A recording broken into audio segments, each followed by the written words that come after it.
So guys, this is a chapter 12, mergers and acquisitions. Welcome to my channel. My name is Panjat Husnuddin again, and I hope you guys understanding my lectures and can have a better effect for your studies or for your jobs. So let's talk about mergers and acquisition for this lecture.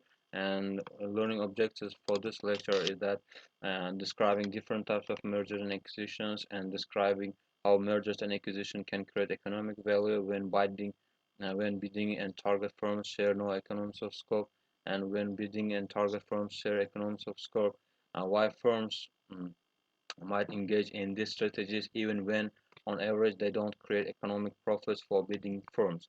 So the next one is describing three ways that bidding firms might be able to generate economic profits from implementing mergers and acquisitions, and describing the major challenges that firms integrating acquisition are likely to face.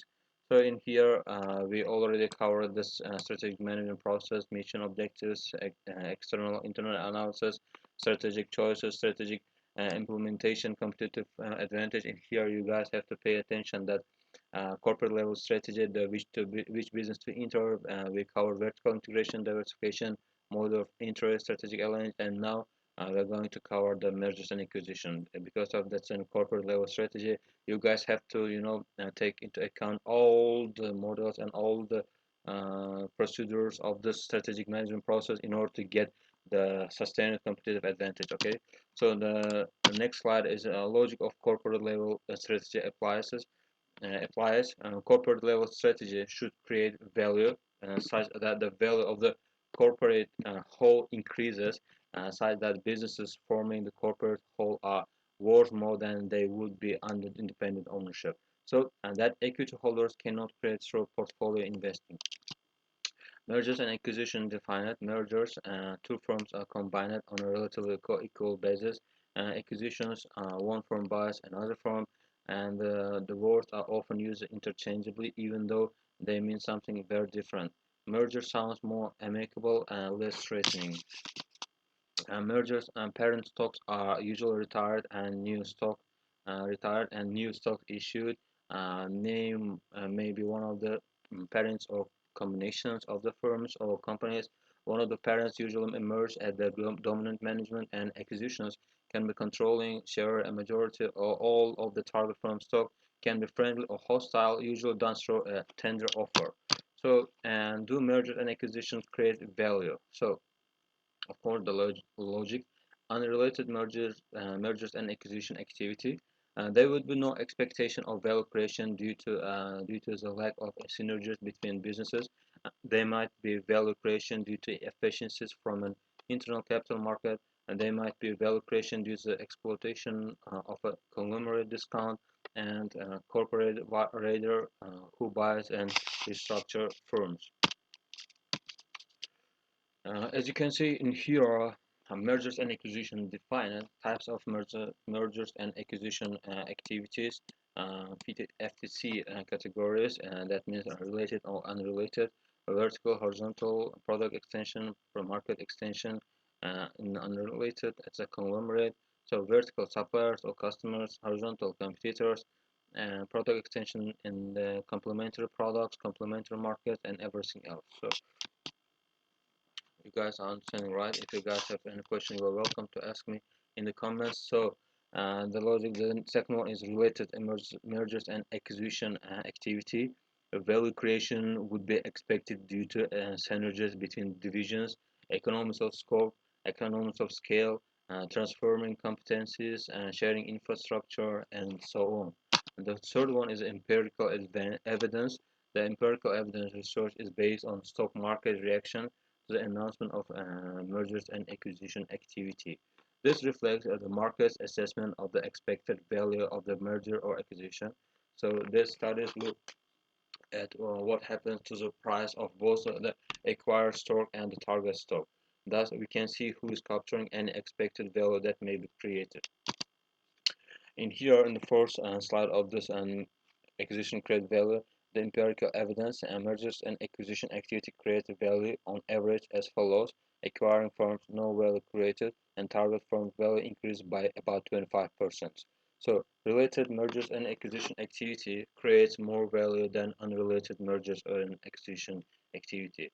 I'm repeating again, please pay attention. Related M&A, namely mergers and acquisition activity, creates more value than unrelated mergers and acquisition activity. So mergers and acquisition activity creates value, but target firms capture it. So in here, as an example, you guys can see expected versus operational value. April 2000, Wells Fargo offers to acquire First Security Bank for about 3, 3 billion USD.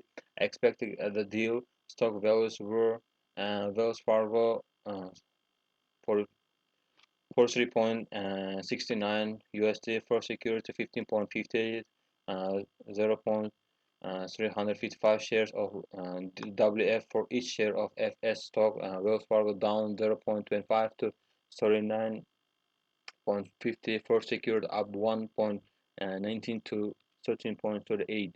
So the operational stock prices and market cap, as you can see, that there is a change during the period from 1999 to 2004. And the stock prices, it was from 40.44 to 62.15, and in the market cap it was around 65.7 billion, and in 2004 it's 105 billion USD. So why is mergers and acquisition activity is so prevalent? If managers know that acquiring firms do not capture any value from mergers and acquisitions, why do they continue to merge and acquire? Survival. Avoid competitive disadvantage, avoid scale disadvantages, free cash flow, cash generating, no normal return investments, and etc. So as I mentioned above, if managers know that acquiring firms do not capture any value from mergers and acquisition, why do they continue to merge and acquire? Because of agency problems, managers benefit from increase in size, managers benefit from diversification, managerial hubris, managers believe they can beat the odds, and above normal profits, also the example for some mergers and acquisition activity does generate above normal profits, and it means expected in operation over the long run, and proposed mergers and acquisition activity may satisfy the logic of corporate level strategy. Managers may see economies that the market can't see. And competitive advantage of the first slide, can an mergers and acquisition strategy generate sustained competitive advantage? Yes, if managers' abilities meet W Virio criteria, managers may be good at recognizing and exploiting potentially value-creating economies with other firms. Managers may be good at doing deals. Managers may be good at both. Okay, so and here you can see they're recognizing and exploiting economies of scope. Form A, Form B, Form A 12,000 to Form C, and Form B it's a 10,000 uh, to Form C. So Form A and Form B, they are bidders, and Form C, they are target private economies.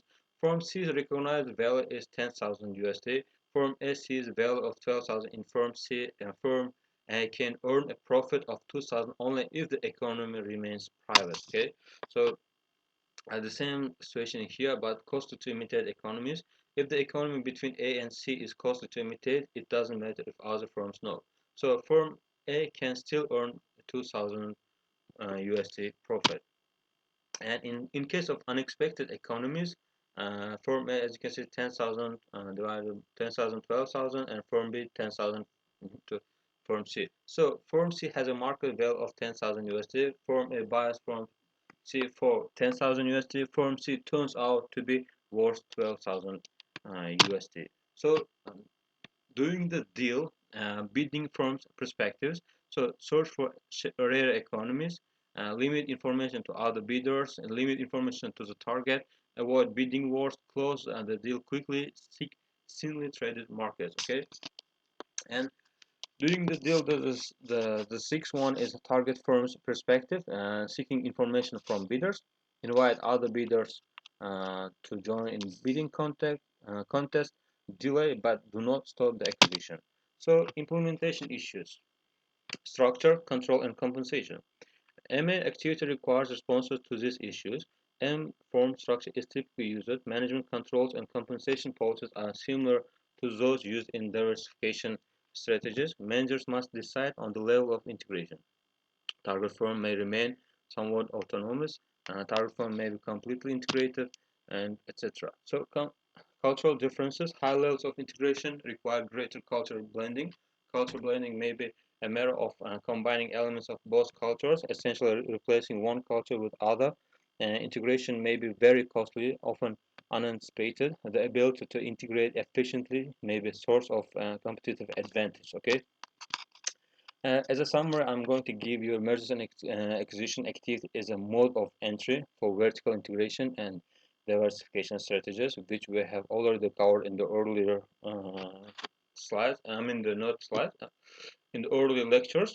And a firm's mergers and acquisition strategy should satisfy the logic of corporate level strategy. On the other hand, mergers and acquisition activity can create economic value at announcements, but target firms usually capture that value.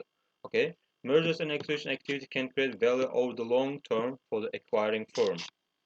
So, guys, it was the end of this chapter, and if you guys have any questions, you are welcome to ask me at the in the comments below, and I will definitely come to the replying. And if you have any recommendation and suggestion, you are welcome. And please subscribe to the channel. And have a good night and take care of yourself. See you in the next chapters.